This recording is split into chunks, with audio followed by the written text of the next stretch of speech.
Alors comment est-ce que le simple fait de déplacer des marchandises a pu devenir cette science complexe qui fait littéralement tourner notre économie mondiale? C'est la question qu'on va explorer aujourd'hui. Eh bien, tout ça, ça tient à un domaine qui a complètement changé de visage au siècle dernier. Et tout a commencé, on va le voir, avec une idée, mais alors, une idée toute simple. Au tout début, on ne parlait même pas de logistique, non.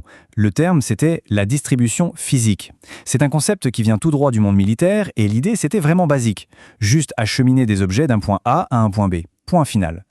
Mais il faut bien se représenter ce que c'était avant les années 50. Le transport maritime, c'était un vrai travail de titan.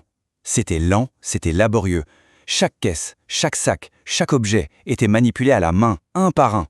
On chargeait, on déchargeait, un cycle sans fin. Et puis, une révolution est arrivée. Une révolution qui tient dans une simple boîte en métal. C'est l'idée de Malcolm McLean dans les années 50, la containerisation. Et là, ça a tout changé. Les coûts, ils se sont littéralement effondrés. Regardez-moi ces chiffres, c'est juste hallucinant. On est passé de, tenez-vous bien, 5,83 $ la tonne pour du vrac à seulement 16 centimes pour du conteneurisé. 16 centimes! C'est pas une simple baisse, c'est une véritable révolution économique. C'est ça en fait qui a ouvert les portes de la mondialisation. Du coup, l'objectif a complètement changé. Ce n'était plus seulement une question de coût, puisque les coûts avaient fondu. Non, le nouveau nerf de la guerre, c'était la vitesse. Des délais plus courts sont devenus la norme. Et ça a tout de suite ouvert des marchés qu'on n'imaginait même pas. Ça a permis à plein d'entreprises de se lancer dans le grand bain international. Alors avec cette explosion du commerce mondial, les mots pour en parler ont aussi dû évoluer. Et c'est là que sont nés deux concepts. Deux concepts qui sont différents, mais très très liés. Ok, alors d'un côté, il y a la logistique. La logistique, c'est le terrain, c'est le concret. On parle de quoi? Du mouvement, du stockage des marchandises, de leur emballage, de l'assurance, du transport. En gros, c'est le comment on fait les choses. Et de l'autre côté, on a la gestion de la chaîne d'approvisionnement, qu'on appelle aussi SCM. Là, on change de dimension. C'est la vue d'ensemble, le pilotage stratégique de tout le processus. Ça inclut la coordination, la collaboration avec absolument tous les partenaires, depuis le fournisseur de la matière première jusqu'au client final.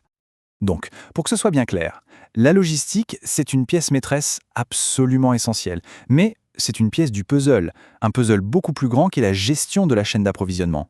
La logistique opère à l'intérieur de ce cadre stratégique global. Et cette évolution, on la voit très bien ici. Jusqu'au milieu des années 80, l'obsession, c'était quoi? Le coût le plus bas possible. Point. Puis, dans les années 90, on a commencé à parler de délais plus courts, d'intégration. Et enfin, depuis les années 2000, on est entré dans une nouvelle ère, celle de la visibilité, de la flexibilité et surtout de l'avantage concurrentiel.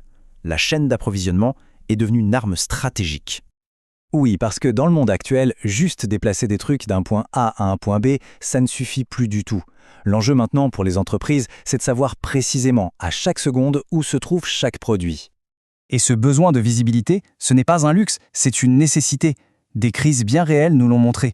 Prenez le tsunami au Japon en 2011.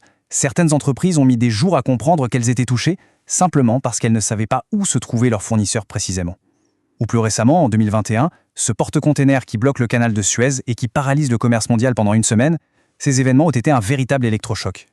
Juste pour se rendre compte, ce seul bateau, coincé pendant 6 petits jours, a retardé entre 10 et 15% de tout le trafic de marchandises de la planète.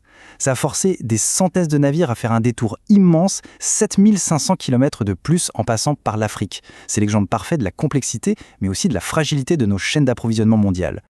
Tout cela nous laisse avec une grande question pour l'avenir.